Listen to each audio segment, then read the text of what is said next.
السلام علیکم ورحمۃ اللہ تعالی وبرکاتہ۔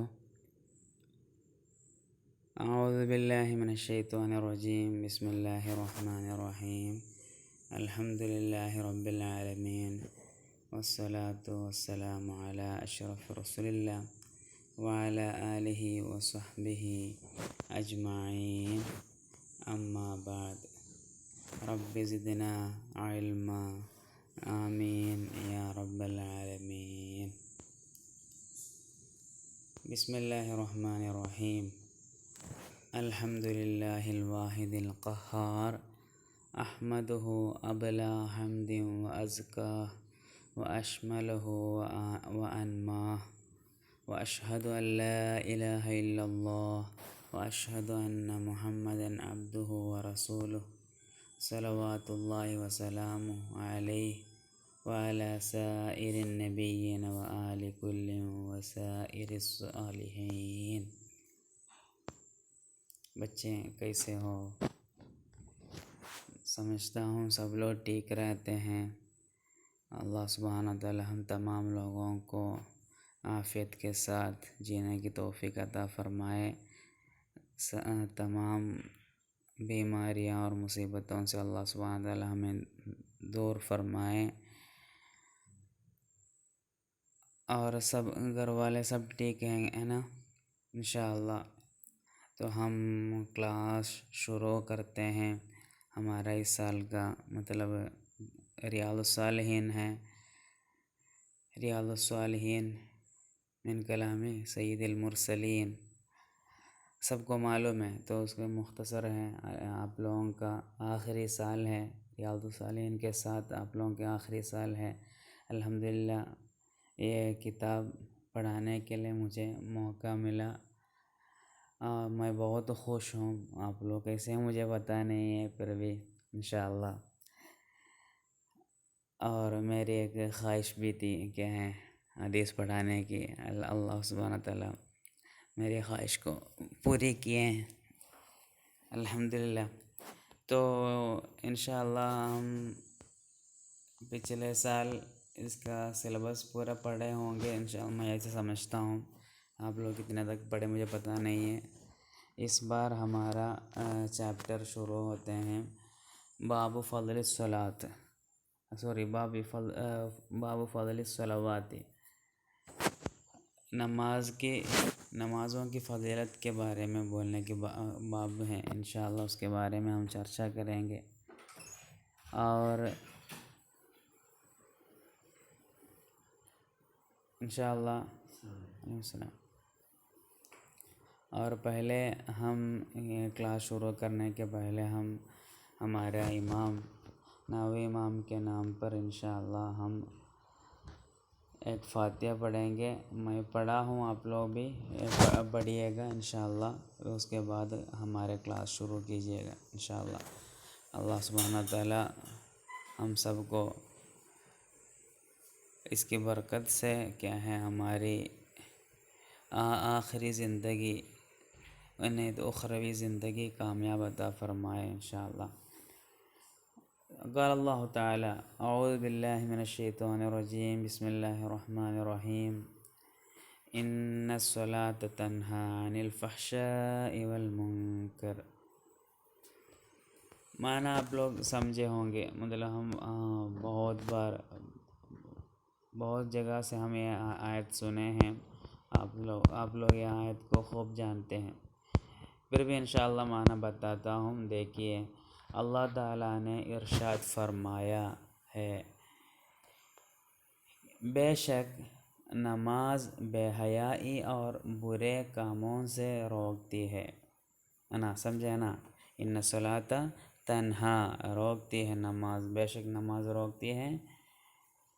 ان الصلاۃ تنہی عن الفحشاء، بے حیائی جو کامیں ہیں وہ پورے بے حیائی کا کام سے نماز ہمیں روکتی ہے، اور کیا ہے والمنکر، اور برے کاموں سے بھی روکتی ہے۔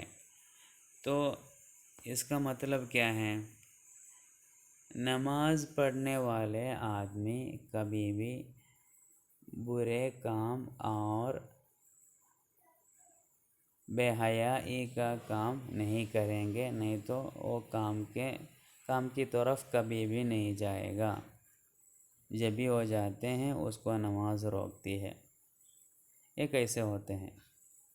آپ لوگوں کو شک ہوں گے نا، تو میں یہ موضوع بولنے کے پہلے سب سے پہلے میں میرے نفس کو اور میرے نفس کو نصیحت اور وصیت میں پہلے میرے نفس کو کرتا ہوں، پھر آپ لوگوں سے کرتا ہوں۔ میں یہ وصیت اور نصیحت کرنے کے لائق نہیں ہے، پھر بھی کچھ نہ کچھ آپ لوگوں کو بتانے کے لیے میں یہ حدیث ابھی پڑھا رہا ہوں انشاءاللہ۔ تو یہ نماز پڑھنے سے کیسے بے حیائی سے اور برے کاموں سے روک سکتی ہے نماز کو، اس کے لیے ایک طریقہ ہے۔ ہم پہلے دیکھیے، ہم سب نماز پڑھتے ہیں، نماز پڑھ کے کیا ہے، ہم برے کام کرتے ہیں یا نہیں کرتے ہیں، بے حیائی کا کام ہم سے ہوتے ہیں یا نہیں ہوتا ہے۔ تو اس کا مطلب کیا ہے؟ نماز پڑھتے ہیں پھر بھی بے حیائی یا برا کام ہم سے ہوتا ہے، تو اللہ سبحانہ وتعالیٰ قرآن میں جو فرمائے ہیں وہ غلط ہے، یا کیا ہے، ہم سے غلطی کیسے ہوتی ہے؟ نماز پڑھنے کے ساتھ بھی کیسے غلطی ہوتی ہے؟ تو ہم سب کو معلوم ہے کہ اللہ سبحانہ وتعالیٰ کا کلام ہے، اس میں غلطی نہیں ہے، اور پوری کائنات کا اور پوری مخلوقات کا کیا ہے آقا اور رب اللہ ہے، ہمارے سب کا کیا ہے کام، اور ہم کو جو کام کرنے دیتے ہیں وہ کام کے بارے میں بھی اللہ جانتے ہیں۔ تو نماز پڑھنے سے برائیوں سے نماز کو روک سکتی ہے بولا تو ضرور بضرور کیا ہے، برائیوں سے روکنا چاہیے۔ پھر ہم سے کیوں برائیاں ہوتی ہیں اس کو کیسا سمجھ سکتے ہیں؟ نہیں تو اس کو کیسے بولیں گے؟ برائیوں سے کیسے روکتی ہے؟ مطلب ہماری نماز برائیوں سے روکنے کے لیے ایک طریقہ، ہماری نماز کو اس کی روح کے ساتھ پڑھنا۔ روح کے ساتھ کیسے پڑھیں گے؟ فرض اور شرط ہم پورے نماز کے فرض اور شرط کے ساتھ پڑھتے ہیں، وہ صحیح ہے، بلکہ اس کی جو روح ہے، مطلب نماز کی جو نماز کا جو اصل ہے اس کے ساتھ ہونا چاہیے، مطلب نماز جیسے کرنی ہے اس کے جیسے کرنی چاہیے، ہے نا؟ صلو کما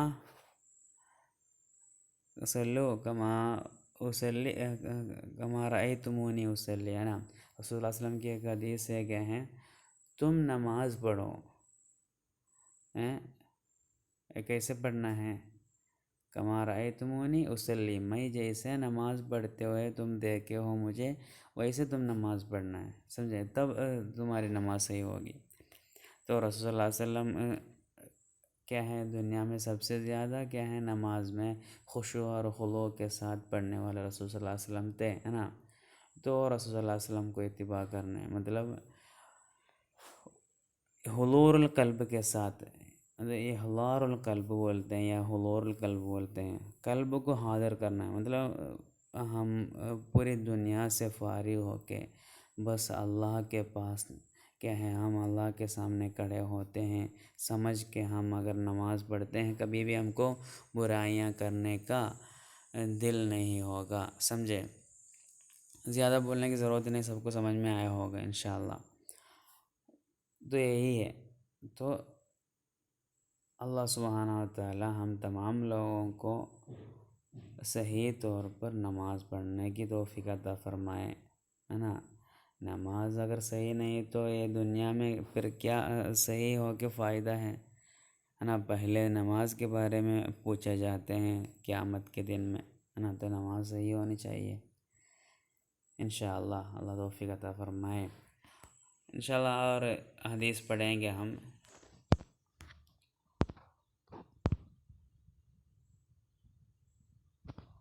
وعن ابی ہریرہ رضی اللہ عنہ قال، حضرت ابو ہریرہ رضی اللہ عنہ سے روایت ہے کہ رسول صلی اللہ علیہ وسلم نے فرمایا، ابو اللہ عنہ روایت کرتے ہیں، کیا ہے، الصلوات الخمس والجمعۃ الی الجمعہ، سمجھے، الصلوات الخمس مطلب کیا ہے، 5 وقت نمازیں، مطلب 5 نمازیں، اور ایک جمعہ سے دوسرے جمعہ تک، سمجھے، تو ایک جمعہ سے دوسرے جمعہ تک، اور 5 نمازیں، 5 وقت کی نمازیں، ہے نا، یہ دونوں کیا ہیں،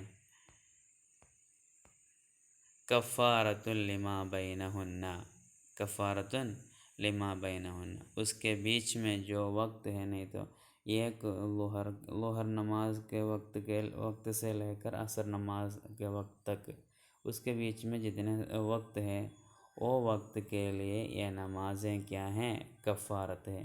چلو ظہر نماز پڑھا تو عصر نماز تک کیا ہیں، عصر نماز کے پہلے ہونے والی جتنے بھی گناہ ہیں، برائیاں ہیں، وہ سب کو کیا ہیں، کفارت ہے، اس کی وجہ سے، ظہر کی وجہ سے معاف کیا جائے گا، سمجھے۔ اور عصر سے لے کے مغرب تک، تو عصر کے اور مغرب کے بیچ میں جتنا ہے وہ عصر سے کیا ہوگا، کفارت ہے، مطلب معاف کیا جائے گا۔ ایسا ہی ایک جمعہ سے لے کے دوسرے جمعہ تک جتنے بھی برائیاں ہیں وہ سب کیا ہیں، یہ جمعہ سے دوسرا جمعہ تک کیا ہوگا، کفارت ہوگا، سمجھے۔ تو یہ نماز پڑھنے سے اتنا زیادہ ثواب ہے، مطلب اس لیے انسان کے ہمیشہ پاک ہوتے ہیں برائیوں سے اور گناہوں سے دور ہو جاتے ہیں نماز، صحیح طور پر نماز پڑھنے سے۔ دیکھیے، ہے نا، یہ تو سمجھ میں آیا ہوگا۔ دیکھیے، معلم تغشل کبائر، معلم تغشل کبائر کیا ہے، جب معلم تغشا مانا معلم تؤتا، جب تک کیا ہے، کبیر کیا بولتے ہیں، بڑے جو گناہ ہوتے ہیں نا، سبع الموبقات کے جیسے جو گناہ ہیں، وہ گناہ جب تک نہیں کرے گا تب تک کیا ہے، اس کو یہ نماز، ایک نماز سے لے کے دوسرے نماز تک کیا ہے، اس کے بیچ میں جتنا وقت ہے وہ کفارت ہوتی ہے، سمجھے۔ جب تک کہ کبیرہ گناہوں کا ارتکاب نہ کرے، سمجھے ہوں گے معنی، ہے نا، اوکے۔ اور دوسری حدیث دیکھیے، عن ابی ہریرہ رضی اللہ عنہ قال، ابو ہریرہ حضرت ابو ہریرہ سے روایت ہے کہ رسول اللہ صلی اللہ علیہ وسلم کو فرماتے سنا، مطلب رسول صلی اللہ علیہ وسلم فرماتے ہوئے سنا، کیا سنے ہیں، دیکھیے، ارأیتم لو ان نہرا بباب احدکم یغتسل منہ کل یوم 5 مرات، کیا ہے، ارأیتم لو ان نہرا بباب احدکم یغتسل منہ کل یوم 5 مرات، تمہارا کیا خیال ہے کہ اگر کسی کے دروازے پر نہر ہو، مطلب ندی ہو، جس سے وہ 5 مرتبہ دن میں غسل کرتا ہو، سمجھے، مطلب معنی سمجھ میں آیا ہوگا، سمپل ہے، کیا ہیں، ارأیتم، کیا آپ لوگوں کے رائے کیا ہیں، آپ لوگوں کا خیال کیا ہے، لو ان نہرا، ایک ندی، بباب احدکم، تمہارے گھر کے نہیں تو تمہارے دروازے کے سامنے ہو، تو یغتسل منہ، وہ ندی سے کیا ہوتے ہیں، یہ آدمی نہاتے ہیں، کل یوم 5 مرات، ہر دن 5 وقت نہاتے ہو، تو کیا ہوتے ہیں، آپ لوگوں کی رائے کیا ہے اس کے بارے میں، حل یبقی من درنہ شیء، اس کے جسم پر کچھ میل کچیل، ادھر کچیل لکھا تھا، وہ کیا ہو گیا، اسپیلنگ مسٹیک ہے، تو میل کچیل کیا ہے، باقی رہ جائے گی، ہوگی کیا، ایک آدمی 5 وقت کیا غسل کرتے ہیں، اس کے بدن میں کچھ گندگی ہوگی کیا، نہیں ہوگی، کبھی ہرگز نہیں ہوگی، تو قالو، کیا ہیں، لا یبقی من درنہ شیء، صحابہ رضی اللہ عنہ نے عرض کیے، کیا ہیں، اس کے جسم پر کوئی میل باقی نہیں رہے گا، مطلب اس کے بدن پہ کوئی کچھ بھی کیا نہیں، گندگی نہیں رہے گی۔ ضرور سب کو سمجھ میں آتے ہیں، ایسا ہی ہوگا۔ تو سنیے رسول صلی اللہ علیہ وسلم کا جواب۔ قال، رسول صلی اللہ علیہ وسلم نے فرمائے، فَذَلِكَ مِثْلُ الصَّلَوَاتِ الْخَمْسِ يَمْحُو اللَّهُ بِهِنَّ الْخَطَايَا۔ سمجھے؟ فَذَلِكَ مِثْلُ الصَّلَوَاتِ الْخَمْسِ، آپ صلی اللہ علیہ وسلم نے فرمایا یہی حال ہے، یہی حال 5 نمازوں کا ہے، یہی حال 5 نمازوں کا ہے، مطلب اسی طرح ہے 5 وقت نماز پڑھنے والے آدمی کا بدن میں بھی کچھ بھی گندگی یا برائی یا کیا ہے بے حیائی کا کچھ نہیں رہے گا۔ ان سے کیا ہے، ان سے گناہوں کو اللہ سبحانہ و تعالیٰ نے، تو اللہ تعالیٰ ان سے گناہوں کو مٹا دیتا ہے۔ سمجھے؟ نماز کی وجہ سے اللہ سبحانہ و تعالیٰ ان کے بدن سے نہیں تو ان کے دل سے کیا ہوتا ہے، گناہوں کو مٹا دیتا ہے۔ سمجھ میں آیا نا؟ سب کو سمجھ میں آیا ہوگا ہے نا؟ تو یہی حالت ہے نماز پڑھنے والے کی حالت کیا ہے، 5 وقت نماز مکمل طور پر اگر کرتے ہو، کیا نہیں ہوگا، اس کے بدن میں کیا نہیں، گندگی نہیں ہوگی۔ اور سوچئے 5 وقت نہانے والا ہے اور ہر دن کیا ہے جا کے ندی میں جا کے نہاتے ہیں، اور اگر ٹھیک سے نہیں نہاتے، مطلب ندی میں جا کے ایسا ہی کیا ہے ڈوب کے کیا کرتے ہیں، واپس آتے ہیں، تو اس کے بدن میں اگر گندگی ہے تو کیا ہوگا، وہ نکل جائے گی کیا؟ نہیں ہے۔ ویسا ہی ہے، ہم کیا ہیں، ہمارے دل میں، ہمارے بدن میں، ہمارے سوچ نظر میں، سب میں کیا ہے، گندگی ہے، برائیاں ہیں کیا ہیں، اور بے حیائی کی سوچیں ہیں، ایسے سب ہے، اس میں ہم مبتلا ہیں، نہیں تو ہم اس میں ڈوب گئے ہیں، ویسے آدمی ہیں ہم۔ تو پھر ہم کیا ہیں، یہ سب کیا ہے صاف کرنے کی ایک طریقہ نماز ہے، تو نماز میں ہم اگر صحیح طور پر کیا ڈوبے نہیں، اس میں کیا نہیں، اس سے کیا ہے ہم کو مکمل طور پر نماز پڑھ نہیں سکا، تو ٹھیک سے نہیں نہانے والے کے جیسے ہوگا، تو 5 وقت نہیں تو 100 وقت کیا ہے، نہیں تو ندی میں ہی ہمیشہ رہتے ہیں، کوئی فائدہ نہیں، اس کی گندگی نہیں جائے گی۔ ویسا ہی ہے نماز پڑھنے والے آدمی بھی ایسا ہی ہے، اس کی گندگی بھی کبھی بھی نہیں جائے گی، اس سے کفارت بھی نہیں ہوگی، اس سے فائدہ بھی نہیں ملے گا، سمجھے؟ ایسا ہے۔ تو اللہ سبحانہ تعالیٰ ہم تمام لوگوں کو صحیح طور پر نماز پڑھنے کے لیے اور کیا حضور القلب کے ساتھ نماز پڑھنے کے لیے توفیق عطا فرمائے۔ انشاءاللہ اتنا بول کے میں ختم کرتا ہوں۔ وآخر دعوانا الحمدللہ رب العالمین۔ السلام علیکم ورحمۃ اللہ تعالیٰ وبرکاتہ۔ سب لوگ اچھی طرح پڑھیے گا، بہت کم آج میں پڑھایا ہوں، انشاءاللہ اگلا پیریڈ میں انشاءاللہ زیادہ پڑھاؤں گا۔ آج شروع ہے اس لیے میں کم کیا، ٹھیک ہے۔ السلام علیکم ورحمۃ اللہ۔